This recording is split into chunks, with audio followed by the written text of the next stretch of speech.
Hi everyone, my name is Alda Cahyaningtyas. You can call me Alda. This is my interactive presentation number 8, which is the last interactive presentation for General Chemistry 1 that I'm taking with Doane University.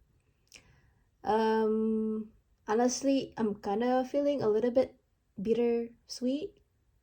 The fact that this is the last interactive presentation. I would say that the last 8 weeks have been quite tough because I took other classes as well. That's also fast paced.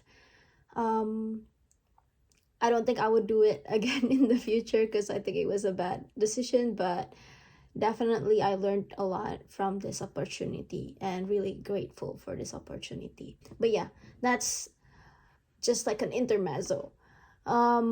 For this interactive presentation, I'm going to be demonstrating an instant ice. So we're going to have several water bottles.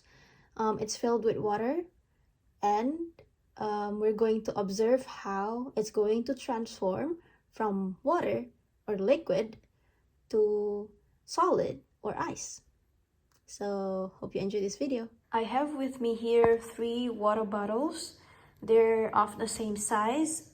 They're also unopened, so this is newly purchased water bottles. I'm going to place them in the freezer for 2 hours and 45 minutes. Here are the 3 water bottles that were placed in the freezer. Unfortunately, one has turned into ice, so we are not able to observe the instant ice effect for this water bottle. But we're going to still proceed with these 2 water bottles. I'm just going to go with one method of trying to get an instant ice effect.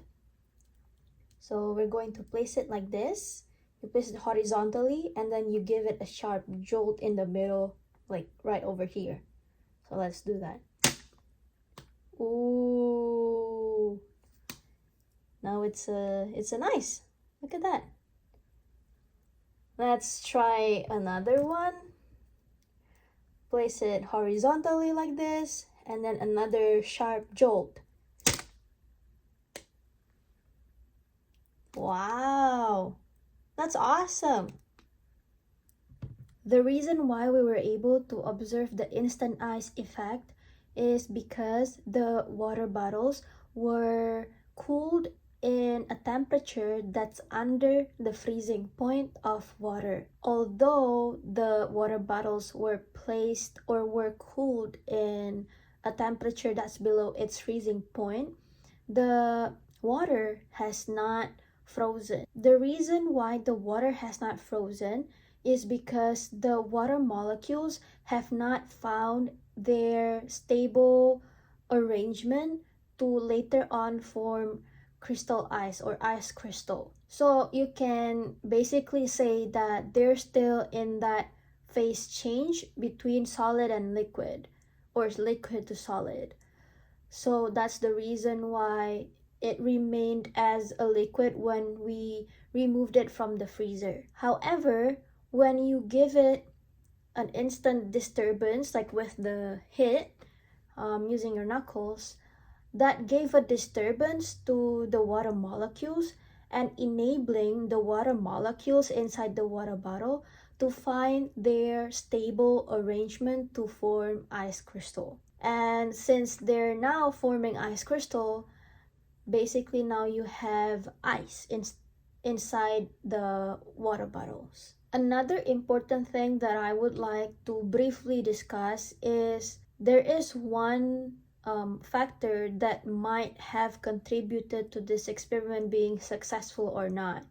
So in this experiment, I used unopened water bottles, meaning I purchased it from a store with water inside of the bottles instead of having already opened water bottles and refill it with water. The reason why I chose unopened water bottles is because I want to make sure that the content of the bottle remain pure. So it's just water.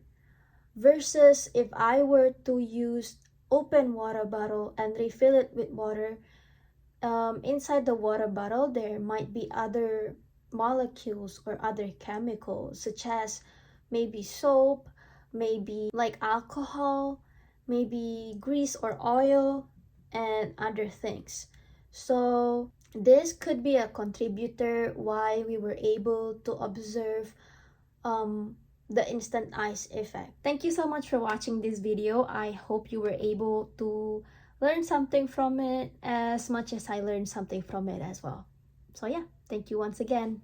Bye.